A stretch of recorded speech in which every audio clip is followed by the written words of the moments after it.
News Talk 1430 WXNT. Now back to the edge of the web with Aaron Sparks.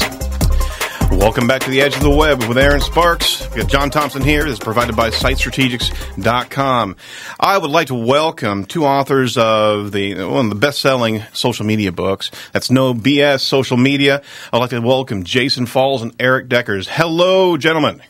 Hey, very good. Welcome to the show. Thanks for coming in. Thanks for calling in so early. I know we got a morning window here. Everybody wants to go golf or sleep in, but thank you so much for calling in. We both have young kids, so I think we can manage. Same here, but I get to run away and go do a radio show. Yeah, there you go. I wanted to introduce you both and give you a little bit of chance to talk about your history prior to this book. Jason, can you tell us a little bit about yourself and where you've been in social media? Sure. My immediate background in social media comes from working at an advertising agency called Doe Anderson down in Louisville, Kentucky. Mm-hmm. And I worked with brands like Maker's Mark and Humana and a couple others on social media strategy back in 2006, 2007 when big brands were just starting to dabble in social media. So I wasn't the first person to do it, but I was early. And so that sort of parlayed itself into being able to speak at a couple of conferences and so on and so forth. I left the agency in 2009, went out on my own as an independent consultant, and have tried to build Social Media Explorer into an information and education products company since then. Prior to my life in social media, I was a public relations guy. So I've been a PR guy, professional communicator for quite some time, and I think that's where sort of my pedigree in social media makes a lot of sense because there's a lot of correlations to good social media online communication strategy and the PR world. Absolutely. I mean, they're certainly using that platform. Eric, tell us a little bit about yourself as well. Well, I used to be in crisis communication at the Indiana State Department of Health, and this is back in the mid-2000s, and saw that we were not doing enough online. We were still relying on email and fax machines to send out important information. And so when I left the State Department, I stumbled upon social media as a way to kind of communicate quickly and just started playing with it then and was able to turn that and some business networking that I was doing into a series of different opportunities to do speaking, consulting, and eventually starting my own business. Oh, fantastic. I was going to ask you, how do you guys both find each other, and what prompted the development of this particular book? Well, Eric and I have known each other for a couple of years. I think the first time we met, I came up to speak at Blog Indiana, and a few years ago. But we had been friends online and then offline for a while. Mm-hmm. And I was actually, in 2009 and part of the way in 2010. I was sort of making fun of everybody who was announcing that they were writing a social media book because I thought the market was getting a little cluttered. And so I kept announcing on Twitter that, ladies and gentlemen, I'd like to announce that I am not writing a social media book. And Eric started chiming in, and I am not announcing I'm not going to be Jason's co-author. And then we had all these people who were tweeting saying that they were not going to be contributors and they would not give us praise quotes and all that kind of stuff. So we were having fun with it. And then we started having these conversations because Eric had written 2 other books, and was starting to think about a social media book. And I knew that it was about time for me to write one. And so Eric, called me or texted me or something late one night and said, "Hey, I want to write a book. Do you want to write it with me?" And I just said yes, because I knew it was time. And so we started, collaborating on the ideas at that point. That was late last year. Mm-hmm. And then we met with our editor in December and kind of got the book deal done. How's the book doing right now? It's doing very well. Fantastic. Yeah, it's doing very well. We, business books, I don't know if your audience knows this, but business books are a little strange. You think that you have to sell hundreds of thousands of copies to be successful, but quite frankly, a really good business book will sell between probably 5,000 and 7,000 copies, which doesn't seem like a lot, but it makes the book profitable. It's a good deal for the publisher, and it's a pretty good deal for the author as well. And we've exceeded those numbers in the first 6 months of book sales. So it's already been declared a success from the sales standpoint. And it's been declared a success by me and Eric, because every time someone, says they've read it, they're like, we love it. It's given us great ideas. And that's really the point, is to help small business owners and to help other, marketing managers and whatnot that are a little intimidated by the social media world, sort of break down that fear and dive in. Yeah, Plus, our moms liked it. That's right. I mean, this book actually does does a lot of things, but one of the first things out of the gate, it tries to debunk the myths that really are defensive kind of resistances that business owners have, especially, to get into social media. And it really just charges up the business owner, making them realize, what, this conversation's already it's already happening. There's already competitors out there in your industry, and you really need to get off your tail and engage, but do it with a strategic sense, and you give guidance on how to actually go about doing that. One of the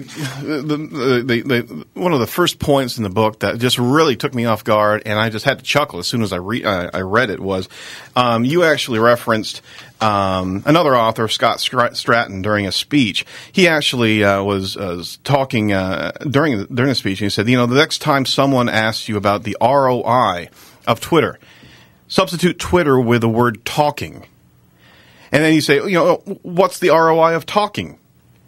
How much money do you make with this new talking business?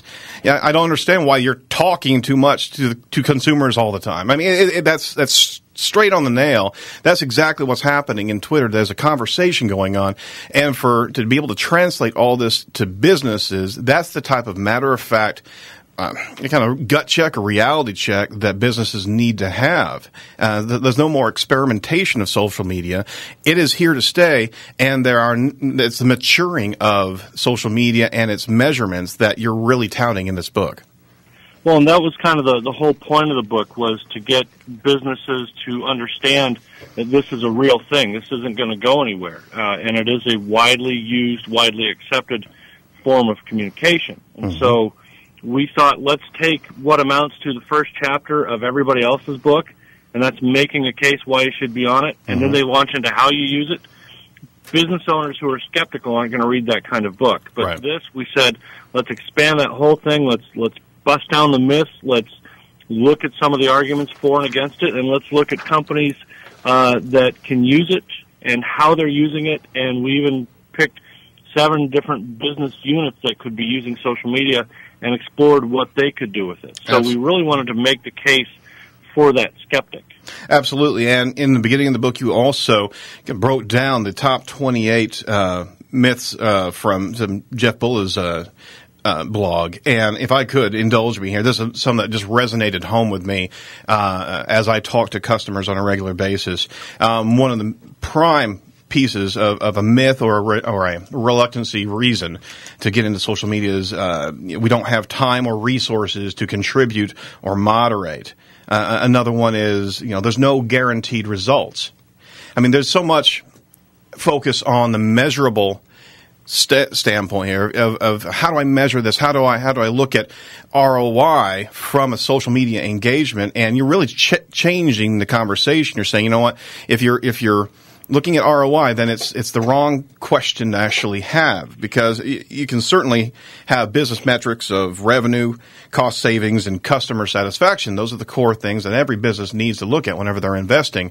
But I mean, there's plenty of other aspects to the engagement and the development of the customer base and the loyalty factor that you expand on.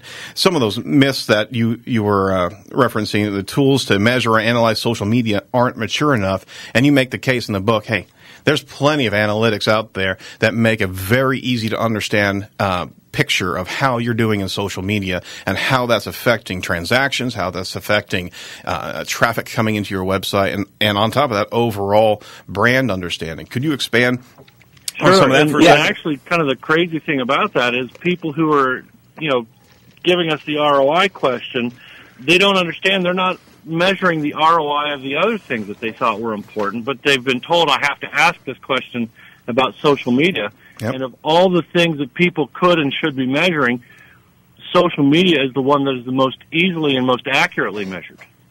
Absolutely. Well, and also too, I would say that, you know, when we to kind of pull back a little bit and look at, you know, business through or social media through a business lens, what we really do in the book is say, if you're going to measure anything, if you're interested in ROI, that's fine, but first you have to understand what social media can do for your business, and that's where we dive into the 7 business drivers. And those 7 business drivers include branding and awareness. It can help you make more people aware of what you're doing, protecting your reputation, which can be in the search engines, but can also be people having conversations about you that are negative that you need to find and participate in. Customer service, building community, research and development, driving sales, and public relations. And when you look at those 7 things, there's really only 2 of them that are measured in dollars and cents, and that's driving sales and research and development, because you can take a new product idea, put it in the market, sell it, and know how much you got out of it. So you can get a return on investment there. Right. But understand that return on investment is an accounting equation. It's a mathematical equation that requires 2 numbers, how much money you made and how much money you spent. And if you look at branding and awareness or building community, you don't measure those things in dollars and cents. So you can't do the accounting equation there very easily. Now, there are ways that you can integrate building community into measuring monetarily. You can judge how much money your community members spend versus non-community members and make a comparison that they are a more valuable customer. So there's lots of ways that you can incorporate ROI in there, but there's also lots of byproducts of those activities that you get as a business that are still critically important that you don't measure in dollars and cents. So that's why we argue in the book that looking at return on investment is a very narrow way of looking at what you're going to get. What you need to do is pull back and say, what do I get in return? Because you can get better customer satisfaction scores, you can get more website traffic, you can get lower cost per lead, you can get lower call center costs. There's lots of benefits that you can get from participating in social media marketing that aren't measured in dollars and cents. And then we just want to make sure that we bring that realistic view of ROI to people. Absolutely, and not to mention the fact that you have a customer base that's championing your product and doing that virally by word of mouth and social media. You can't get better advocates than people that are smitten with your brand and will champion that to their own group of followers. I mean, that's incredible endorsement. Absolutely. You know what? I wanted to talk real quick about the mind shifts of a successful social media marketer. You mentioned 5 things here, and I wanted to briefly go over them. And it's very, very interesting for customer or companies to kind of embrace this. What you're really talking about is a shift in how you understand marketing, really, because the same things that you're talking about here also apply to everything else that they're doing in traditional marketing. The mind shifts that you were talking about, if you want to have people trust you, you need to trust them first. You need to be able to trust them with your message and not be so reserved and controlling. It's not about the sale immediately, but it's about the lifetime value of the customer. Can you talk about that a little bit? Well, absolutely. I mean, the social media and the marketing world has changed because the consumer has changed. I mean, if you think about it, 15 years ago, 10 years ago, even as recently as 6 or 8 years ago, if someone wanted to be heard by a large audience of people, they had to be pre-qualified. They had to have an FCC license. They had to, be hired by a newspaper to write a column. They had to be edited by an editor. They had to have a publishing company approve that they were qualified to write a book. Nowadays, the barrier to entry to publish to an international, to a global audience, is just having an internet connection. And by the way, you can get those for free at your local public library. So anybody now can get online and write a blog or post something on Twitter or Facebook and have an audience if they have something compelling to say. There's no restrictions anymore. What that means is the media landscape is even more fractured than 500 cable channels. It means that I don't think that TV or radio or print or newspapers are dying. I just think they're becoming secondary and tertiary to the computer and the internet as being the primary screen, the primary thing that takes up our entertainment time. And so because of that, marketers have to understand that the power is now in the hands of the people. You no longer have power nestled in the media channels. It's now in the hands of the consumer, who can write and publish and broadcast what they want and their opinions. And if their opinions are worthy enough to the audience, then they can be heard. And so that changes your mindset as a marketer, and it changes the way you have to approach your audience. Now you have to be audience-centric rather than brand-centric. Absolutely. Because if you're brand-centric, people aren't going to listen to you. They don't care. Absolutely. You're listening to Jason Falls and Eric Deckers, authors of No BS Social Media. Gentlemen, I'm going to take a break real quick, and I'm going to bring back these authors. We're going to talk about what their recommendations would be if you're looking to hire a social media company, what to look for, and what questions to ask. We'll be right back. You're listening to News Talk 1430 WXNT.